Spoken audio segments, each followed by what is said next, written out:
Matthew. In this video, I decided to build a medieval town. Let's not waste any time. You might be wondering, why a medieval town? Well, no one's actually asking that, but let's pretend you are. The special thing about this build is that it's inspired by my favorite book. That means I had to rely on creativity and imagination. You know, when you read a book and your mind starts painting the scenes, the places, the characters, it's always a little blurry, like a dream you are trying to remember. But that's the challenge. Taking that hazy vision and turning it into something real. I had to improvise a lot, filling in the gaps where my imagination left off.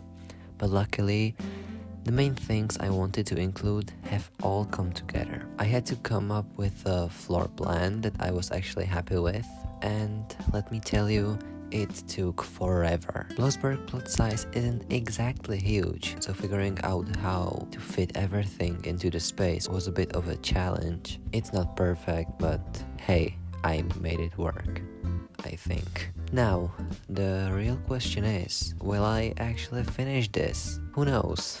This is just the first part where I built one building, but not just any building. The most important one. This is where the main character lives. And because I love a little mystery, I'll drop a few hints about the book that inspired this build. If you discover what book it is, write it in the comments. Though, let's be real, I can already picture it now. Not a single comment about that. Well, by the way, thank you for 1,000 subs. I'll try not to spoil anything from the book, or, well, the book series. I'll only talk about the first 20 pages or so to keep things safe. Every part of this build that was inspired by the book, I'll explain why it's there, mostly. But if something happens to be a spoiler from later in the story, I just won't mention it. Or I'll just say it's completely normal. The floor plan alone took an hour and a half to complete, including layouts for both buildings. Why two buildings, you may ask? I'll get to that in a minute. I started working on the main road, or pathway. I didn't want it to be completely straight, but I also didn't want it to end up like in the Italian town thing. So I went with a slight turn. It keeps things simple. The path also elevates to the second floor, and there's a small reason for that too. Playing with basic shapes to make the path look good isn't easy, but I managed it anyway. I just remembered that I haven't posted a video in a month. I've been trying to create a short movie, but I'm still waiting for a friend to send me a few voice lines that I need for it. Honestly, I have no idea if I'll ever end up posting it. It's funny how whenever I haven't posted in a while, I convince myself that I need to build something. The thing I end up making is usually a bigger build that takes a lot of time and effort. And as you all might know, larger projects can be sometimes bad for me.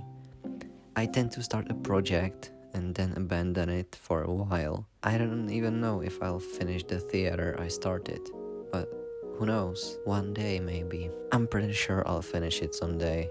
I don't delete most of the plots. Speaking of my activity in Bloxburg, it's pretty complicated. I have time on the weekends, but during the weekdays, things get hectic. I read, study, and trust me, I'm not studying the whole afternoon. I wouldn't survive that. And I like to watch videos or movies. Sometimes, just sometimes, I'll sneak in some time to work in Bloxburg while doing that. I don't want to spend all my free time on Bloxburg, you know? For example, I'd love to play modded Minecraft right now, but I can't because I want to finish this video first. I might be able to play it later, but for now, Bloxburg takes priority. Bloxburg is fun, but I don't want to burn out again like I did a year ago. Remember that break I took for about 2 months? I actually thought it was longer, but it felt like forever. I burned out and had something important to focus on at the time. When I think about what I want to build in Bloxburg, I often turn to Pinterest for inspiration. I look for things that impress me or catch my attention. They have to feel special and interesting in some way. And honestly, that can be hard to find. I can't recall where the idea for my first video came from, but most of my builds have been inspired by pictures on Pinterest, with a few ideas popping up in my mind. It has to spark something in me and make me genuinely interested in building it. It's a little strange to talk about. I built the coastal apartment, and sure, dining room and kitchen turned out fine, but then I lost track of the style, probably because I forgot or got distracted. The other apartment I built faced the same issue. It doesn't really have a clear style or color scheme. It feels random. I think I've improved over time, but there are still some problems like repeating some colors, especially beige when I use wood. I try to figure out how to make the terrain elevate so it won't be completely flat, and I discovered that I could use a roof. It's not perfect, but it's something, definitely. I really wish Bloxburg had a terrain tool similar to what Roblox Studio offers. That would make it so much easier to create cool and unique landscapes. Here I'm working on a custom path that will lead from the house where the main character lives, well, sort of, to another house. I need to check the book for a moment, so give me a second. Okay, I read a few paragraphs or pages. Just hope I won't get anything wrong. To give you some context, the book series is divided into 4 parts, or 5 if you buy the entire series in one volume, which includes a prequel. I can't remember how I got the book, but the first part was lying on a shelf near my bed. I have no idea if someone gifted it to me or if it just appeared out of nowhere. It was translated into my native language, Czech, and I thought, why not give it a read? I remember it was summer and I was at home with nothing to do. Probably summer 2023. I enjoyed the book so much that I wanted to read more, but I soon found out that the other parts weren't translated, and they still aren't to this day. So I asked my father to buy me the whole series in English. He accidentally bought a different book that was a sequel to the first series, so I ended up with 2 books. 2 books, which are series. I think it's been a year since I have them. I finished the second book mid-January and I read the whole book in 1 week. It's that book I was talking about when building the modern hotel. I read the first part in Czech that summer, then the prequel, and read the first part again in English, followed by the rest of the series. Yada yada. But I wanted to mention that the translation isn't always perfect, which might lead to some gaps in my imagination since I don't know the meaning of every single word, even in Czech. That's actually a mistake I made, but more about that later. So the main character, which is actually the narrator, is David, which is supposed to be a hint, but the name is so unique that if you search it up, the first link is about the book. His father doesn't like him, and neither does the rest of his family. His stepmother, stepsisters, and stepbrother all treat him poorly. David's mother passed away when he was 12, and his father took him in because he didn't want to face the shame of disowning a child. At least David thinks that. David has a friend named Katie, I think, and together they sneak out of the workshop where he lives. They created a secret path to her house, which is why I thought it was important to include that path in my build. I think all of this is actually available in the free sample on Amazon. Yeah, the first 2 chapters are free to read, although the second chapter isn't complete. I just want to mention that I'm not trying to tell you to read the book just because I like it. It's just my own opinion, and I totally understand if you might not enjoy it since you don't like the fantasy genre, let's say. After working on the custom path made of dirt piles and stepping stones, which isn't finished yet, I moved on to the exterior of the property that Javid's father owns. At least I think he does. I decided to make a fence using decals. It isn't perfect, but it definitely adds something unique since it is a bit colorful, unlike what I would have gotten with a basic shape. I did try to create a fence using basic shapes, but it just didn't feel right. I might have picked an odd color, but the texture of the decal turned out to be much better. Now I'm working on the broken fence that Javid and Katie sneaked through. Next, I moved on to the front area of the property. I imagined that Javid's stepmother liked gardening.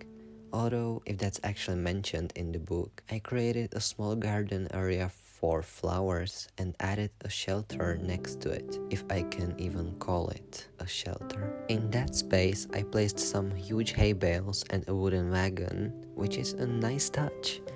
Luckily, Bloxburg has wooden wagon wheels, so I didn't have to worry about making those myself. I also added a rope lying on the ground for a small but nice detail. It's my favorite area of the build, as well as the workshop. Now, I'm working on the house that Javid doesn't visit often because his stepmother doesn't want him there at all. It was a bit more challenging to design since the character doesn't spend much time there in the first part of the book. I played around with a bunch of structural elements, wall trims, basic shapes and decals. It took me over an hour to finish it, so I won't be able to include the entire process in the video. I'd have to narrate it as if I were reading the first chapter of the book, but I'm pretty sure that even though it's available for free on Amazon, it's still copyrighted, and I don't wanna risk that.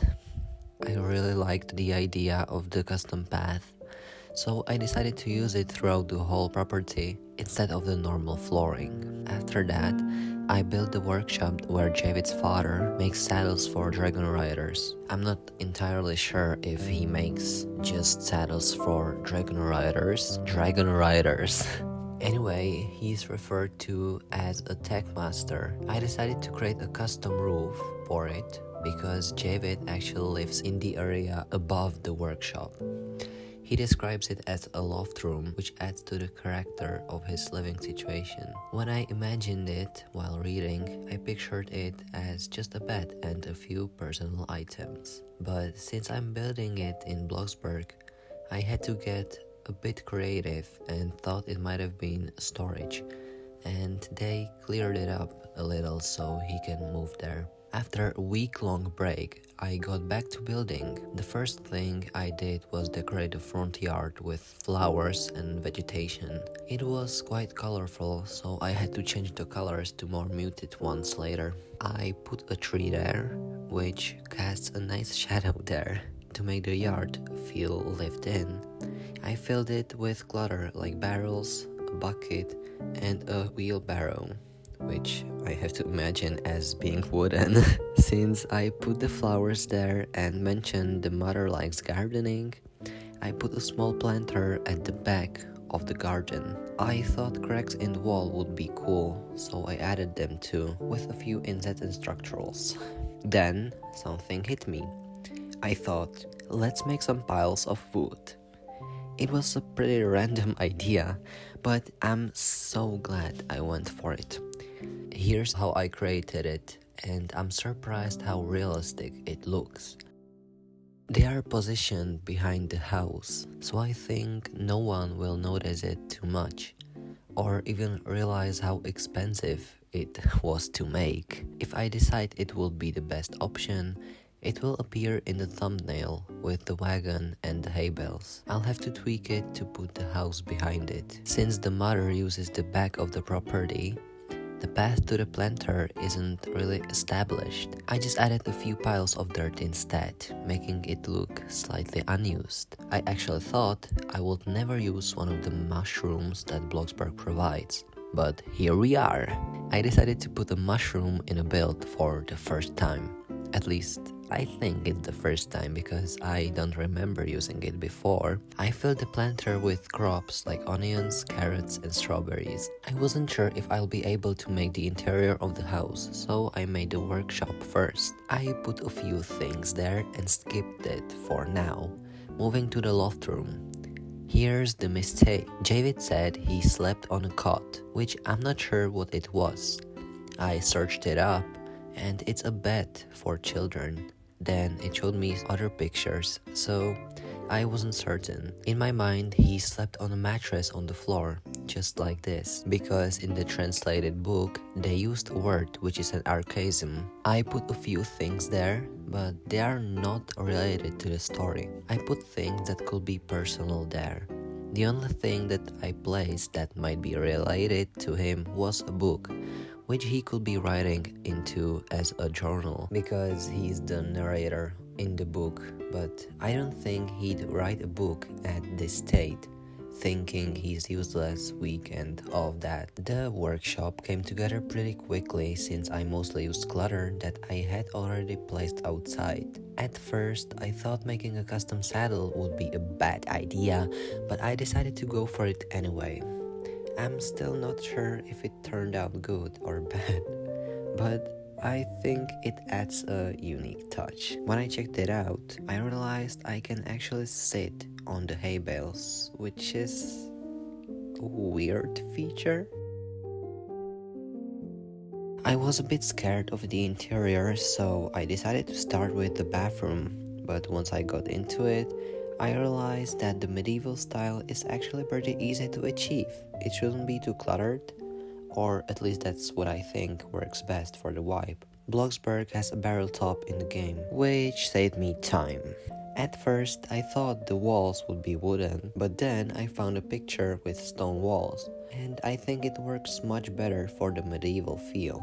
For the toilet, I had to make it feel medieval too, so I used wood. I know that during medieval times there were public bathrooms, and it will mean this family would have been rich having their own bathroom, but in the book they are not wealthy. I'm not a historian, so there may be things I got wrong or that weren't even possible in the Middle Ages.